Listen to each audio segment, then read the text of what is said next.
নমস্কার বন্ধুরা, আজকের একটি বিশেষ গুরুত্বপূর্ণ ভিডিও নিয়ে এলাম।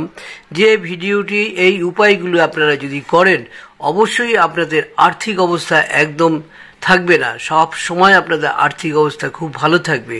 সেই কিভাবে এই তুলসী গাছকে ব্যবহার করবেন, কিভাবে কোথায় রাখবেন, সেই নিয়ে আজকের গুরুত্বপূর্ণ ভিডিওটি আপনারা কেটে কেটে দেখবেন না বন্ধুরা। প্লিজ ছোট্ট ভিডিও, এটি আপনারা খুব ভালো করে দেখুন এবং সেই উপায়গুলো করুন, আপনারা কিন্তু সব সময় ভালো থাকবেন।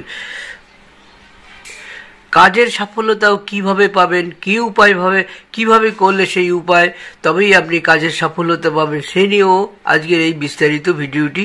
আর বন্ধুরা, যারা ভিডিওটি দেখছেন অবশ্যই কিন্তু সাবস্ক্রাইব করে পাশে থাকা বেল আইকনটি বাজিয়ে দিলে আমরা ভীষণ উপকৃত হব। আর সেই সঙ্গে লাইক শেয়ার করে রাখবেন, এই ধরনের গুরুত্বপূর্ণ ভিডিওগুলো আপনাদের সামনে তুলে ধরতে পারবো। আর্থিক সমস্যা থেকে চিরমুক্তি কিভাবে পাবেন? নিজের কাছে তুলসীর শিকড় রাখা শুভ।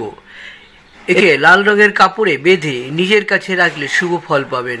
আবার টাকা রাখার লকারে তুলসীর শিকড় রাখলে প্রচুর অর্থের আগমন হয়, সৌভাগ্যের দ্বার উন্মুক্ত হয় এর ফলে। শাস্ত্রমতে তুলসীর শিকড় গঙ্গা জল দিয়ে ধুয়ে নিজের কাছে রাখলে কলহ দূর হয়। আবার আর্থিক সমস্যা হাত থেকেও চির মুক্তি পাওয়া যায়। কিভাবে মুক্তি পাবেন সেই নিয়মটা এখন আপনাদের বলবো। রূপোর মাদুলিতে তুলসীর শিকড় ভরে শুক্রবার তা ধারণ করবেন। এর ফলে এক এক করে সমস্ত সমস্যা থেকে মুক্তি পাবেন আর্থিক দিকের। এবার আসুন কাজের সাফল্যতা কিভাবে পাবেন। জ্যোতিষী শাস্ত্র অনুসারে লাগাতার কাজে অসফল হতে থাকলে বা কোনো কাজে সফল হতে গিয়েও আটকে গেলে এই উপায় করে দেখুন। এর জন্য তুলসীর শিকড়কে গঙ্গা জল দিয়ে ধুয়ে একটি হলুদ কাপড়ে বেঁধে নিজের পার্শ্বে রেখে দিন। এর দ্বারা ব্যক্তি শীঘ্রই সাফল্যতা লাভ করবেন, পাশাপাশি তাদের আটকে থাকা কাজও সম্পন্ন হবে। তো এই ছিল ছোট্ট ভিডিওটি বন্ধুরা, গুরুত্বপূর্ণ ভিডিও।